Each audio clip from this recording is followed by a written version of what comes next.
The sun beat down on the dusty streets of Achala layout, Enugu, as Chidera wiped grease from his hands and leaned back from under a rickety Corolla. He had been fixing cars since he was 17. His hands were calloused, his back bent from long hours, but his heart was heavier than anything else, because every sound of a plane above reminded him of the brother he raised and lost. His name was Ikenna, the golden boy, the one Chidera had sacrificed everything for. They were born just 4 years apart.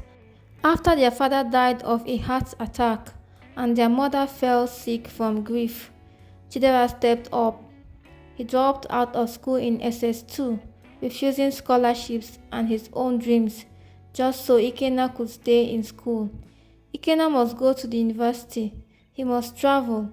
He will leave this family, Mama had always said, and so Chidera worked day and night at the mechanic shop, fixing tires, pumping fuels, running errands, and to keep food on their table, and Ikenna in school. Years passed. Ikenna got a scholarship to study in the UK. He barely called. Mama died 2 years later. Quietly, her body tired, but her spirit proud that her son had crossed over. But Chidera had never felt more alone. Now, Ikenna was back. He came in a black tinted SUV, stepping out in a designer suit, smelling of imported cologne. He wore dark glasses and spoke with an accent that didn't sound like Enugu or England, just pride. The first time Chidera saw him again, it was by accident. Chidera was under a car, tightening a bolt, when shiny shoes stepped before him. "Hey, mechanic, are you done?" a voice asked sharply. Chidera turned and froze. "Ikenna?" Ikenna squinted. "You are Chidera." Chidera stood slowly. Sweat soaked his shirt, oil stained his fingers. "I'm your brother, not a stranger." Ikenna shifted, embarrassed. "Oh, I didn't recognize you. You didn't call when Mama died." "I was busy." Chidera's jaw tightened. "Too busy to bury your own mother?" That was when it started. The tension, the coldness. Days turned into weeks. Ikenna moved into a big house in Independence layout. He threw a party, invited old classmates, business partners, but not Chidera. People started asking questions. "Where is your brother?" "Which brother?" Ikenna would laugh. "I don't like talking about the village." The shame stung Chidera more than any poverty ever had. One evening, tired of the whispers, Chidera went to confront him. "Ikenna, why are you ashamed of me?" They stood in the driveway of the mansion. A light drizzle fell. "You don't understand, Deva. People don't respect you if you come from debt.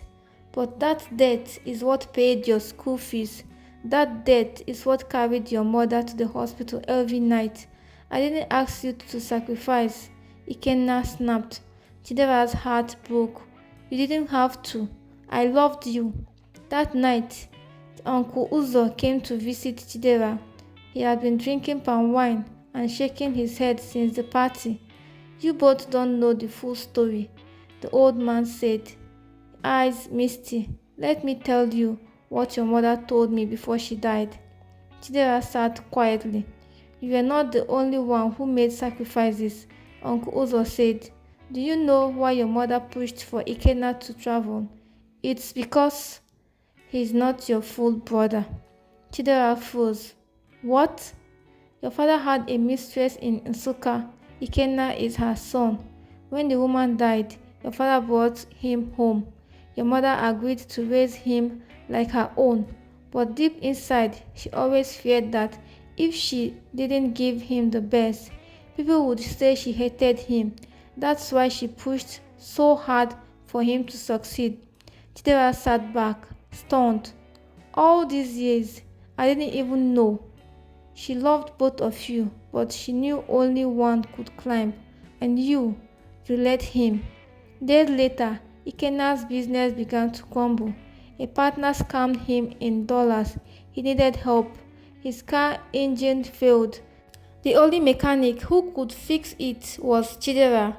He stood quietly in Chidera's workshop. I need your help.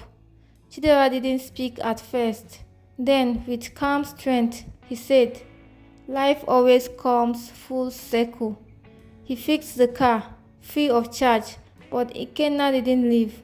He stayed. And when the engine roared back to life, something in Ikenna cracked.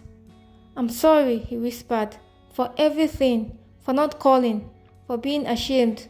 I thought money would erase my pain, but it only made me forget who I am. Chidera looked at him, the same boy he used to carry on his back when the road was flooded. You are my brother, he said, whether by blood or by love. But now you must carry your burden too. From that day, Ikenna started coming to the workshop, not just for repairs, but to learn, to help, to serve. People laughed at first, the rich boy covered in oil, but over time, they saw two brothers healing. They even opened a new auto center together, Nigerian autos. On the opening day, they stood before the press with a big picture of their mother behind them. I'm not a self-made man, Ikenna said. I am here because someone else gave up his dreams so I could chase mine. He looked at Chidera, and now we rise together. The new auto center was booming. Customers loved the mix of high-end service and the personal touch of two brothers, one skilled with tools, the other with business strategy. Nigerian Autos had become more than a mechanic shop. It was a symbol of second chances. But peace does not last forever. One afternoon, a woman stepped into the office. She was tall, light-skinned, with piercing eyes. Her name was Amarachi, a journalist from Lagos. I'm writing a story about sacrifice and redemption, she said, flipping her press card on the table. I heard rumors that one of you gave up your future so the other could succeed. Ikenna stiffened. Chidera smiled humbly. That's true, but the story is much deeper than that. Amarachi stayed for hours. She asked questions, took photos, and smiled as she left. 3 weeks later, a headline hit social media. Mechanic brother built CEO from scratch. Untold family secret exposed. The article went viral. Chidera's phone wouldn't stop ringing. His face was everywhere. People hailed him as a hero. TV stations called him the sacrificial brother. But Ikenna, he wasn't smiling. Jealousy crept in like smoke. He started coming to the office late. He snapped at staff. He cancelled customers' appointments without telling Chidera. One evening, Chidera confronted him. You're angry because people are praising me. I built this place too, Ikenna shouted. Why does everyone forget what I did? I was the one who brought money, who got us sponsors. Yes, Chidera replied calmly. But I was the one who taught you how to be a man. Ikenna's pride fled. Stop acting like a saint. You're not perfect. The tension exploded one rainy night. A stranger came to the gate, bleeding. He had been robbed. Chidera, without hesitation, took him in, fed him, treated his wounds. When Ikenna saw the man sleeping on a workshop bench, he was furious.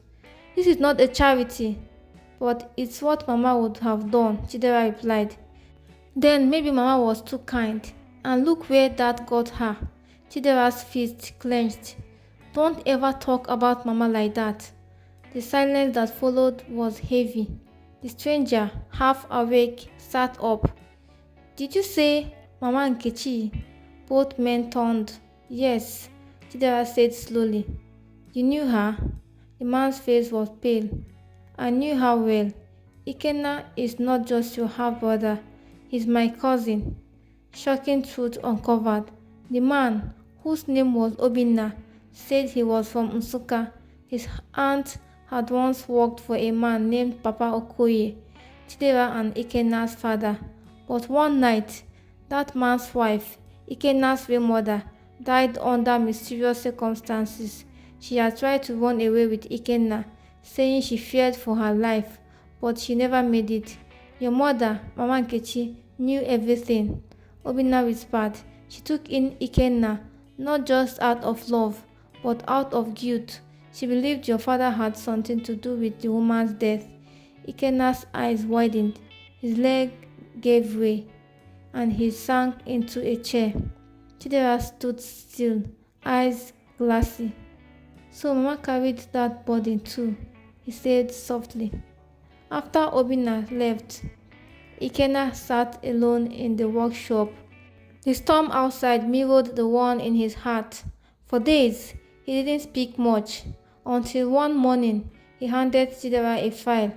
I'm stepping down as co-owner, he said quietly. What? You built this. You gave me everything. I need time to find who I really am. Without pride.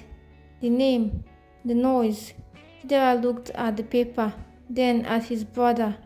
You're not stepping down. You're stepping forward, but not alone. And for the first time in a long time, Ikenna cried.